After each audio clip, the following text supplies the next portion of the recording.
Mayoritas telolis adalah Muslim? Ini jawaban simple data. Assalamualaikum teman-teman, hari ini kita bahas satu tuduhan yang dilontarkan orang Kristen. Open quote, tidak semua Muslim itu telolis, tapi mayoritas telolis adalah Muslim. Close quote. Kalimat ini kedengarannya meyakinkan, tapi sebenarnya lemah banget, nggak akurat, dan tidak sesuai data dunia. Mari kita bongkar satu-satu berdasarkan data.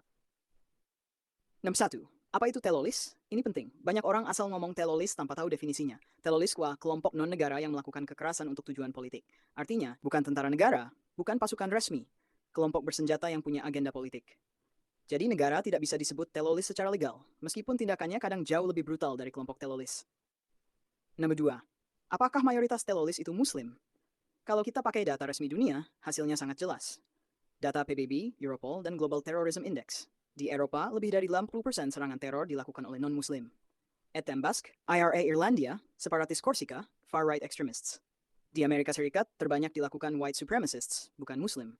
Di Amerika Latin, teror dilakukan oleh kartel narkoba dan gerilyawan lokal, bukan Muslim. Di India, mayoritas aksi teror dilakukan kelompok Hindu radikal dan Maoist, bukan Muslim. Di Myanmar, pelaku kekerasan justru militer terhadap Muslim Rohingya. Di Afrika Tengah, milisi Kristen melakukan pembantaian. Kenapa orang hanya ingat pelaku Muslim? Ada 3 alasannya. Saat media barat memilih berita yang menjual Muslim janggut Arab dress, gula klik besar, rating naik.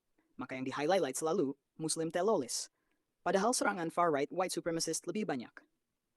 2. Propaganda politik negara besar. Untuk membenarkan invasi perang bisnis senjata, maka Islam dijadikan musuh publik. Negara besar tidak dilabeli telolis. Kelompok kecil meledakkan bom telolis. Negara menjatuhkan bom ke rumah warga operasi militer. Padahal korbannya bisa jauh lebih banyak. Nomor 4. Kalau pakai definisi kekerasan terhadap warga sipil, maka banyak negara besar bisa dianggap lebih telolis daripada kelompok kecil. Contoh, invasi Irak oleh Amerika, ratusan ribu korban sipil, serangan Israel ke Gaza, puluhan ribu korban, genosida Bosnia, pelakunya bukan Muslim, pembantaian Rwanda, bukan Muslim, genosida Rohingya, pelakunya bukan Muslim. Apakah media menyebut mereka telolis? Tidak. Kenapa? Karena mereka negara, bukan kelompok. Inilah bukti bahwa label telolis itu politis, bukan ilmiah. Lalu kenapa ada kelompok Muslim yang melakukan teror? Karena wilayah mereka dijajah, negara mereka dihancurkan perang, mereka membalas kekerasan negara, konflik politik panjang. Bukan karena Islam mengajarkan teror, Islam jelas melarang membunuh warga sipil. Jadi ini masalah politik dan perang, bukan agama. Kalau orang Kristen, Hindu, Buddha, Yahudi, atau ateis hidup di kondisi yang sama, hasilnya sama, muncul kelompok bersenjata.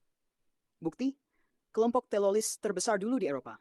IRA, Eight Nationalist Basque, Red Brigades, Army of God, Kristen, Ku Klux Klan. Dan ini terjadi jauh sebelum gelombang teror dari Timur Tengah.